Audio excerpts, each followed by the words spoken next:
Thinking of moving to Hua Hin, Thailand? Are you a U.S. military or federal government retiree? If you are, it would behoove you to watch this video. Hi everybody, it's Terry coming to you from Det 6 in Hua Hin, Thailand. I'm a retired U.S. military and federal worker who left the insanity in the United States and retired to Hua Hin, Thailand.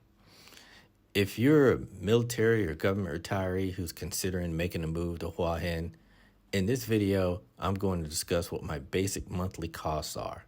This rundown is from my viewpoint as a retired U.S. military guy who moved here, not some foreigner or American civilian who is not military or federal government retiree. In this video, I'll tell you about the basic costs I have to live here in Hua Hin. Hopefully, after watching the video, you'll have an idea about if moving to Hua Hin would benefit you as you start a new chapter in your life outside the United States. Now, you know we like acronyms in the military, so if you like this video, HBO, help a brother out, and CLS, click like and subscribe. Bottom line up front, living here in Hua Hin is infinitely cheaper than where I was in Hawaii, and probably even more so if you're coming from somewhere on the U.S. mainland.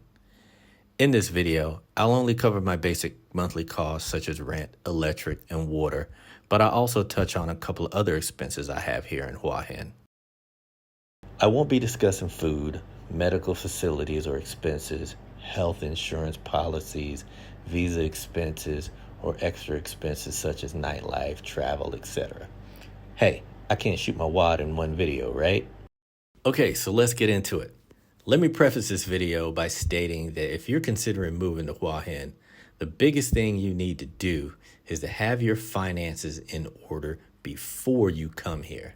That means get your U.S. bills and expenses as low as possible. If you have tons of credit card debt, mortgages, car notes, stay home. If you got 2 ex-wives, you're paying child support, and you have kids in college, stay home.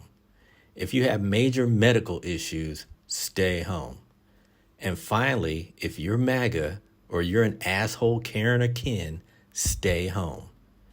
You bring that bullshit over here and you'll have a very unpleasant stay. Also, I'll let you in on a secret.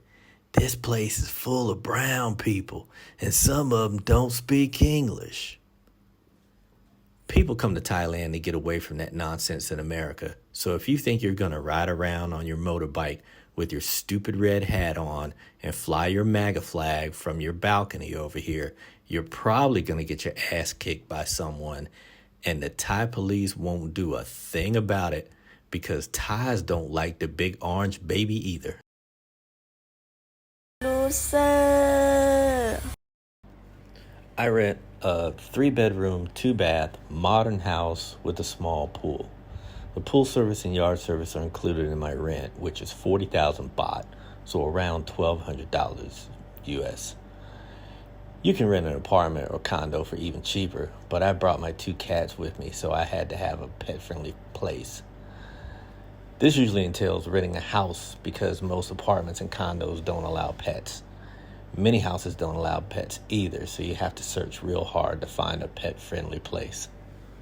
I've been here for about a year, and my electric bills average about 5,000 baht, which is about $160. And that's considered high because of my aircon use. Depending on where you live in Hua Hin, you may use your aircon 24/7, so you may pay more than 5,000 baht a month. I like fans, so I have one in every room, so I only use the aircon when it gets really hot or humid. Water is crazy cheap in Thailand, and my water bill has never been over $10 USD. In total, I pay roughly $1,400 a month for my basic costs. Here's a comparison chart for my Hawaii expenses versus what I pay in Hua Hin. As I mentioned, I do have some extra expenses that I'll briefly touch on. I rent a motorbike for 5,000 baht a month, which is about $150. I don't need a car here. I fill up about twice a month at 300 baht each time, so I spend about $20 a month on gas. I also have a house cleaner who comes in twice a week. That'll be an expense that you work out with whomever you hire. You can DM me if you have questions about how much that is, but trust me, it's not that much, and it'll save you from doing a lot of the mundane household stuff that you do now. So there it is, a quick rundown of my basic monthly costs for living in Hua Hin, Thailand.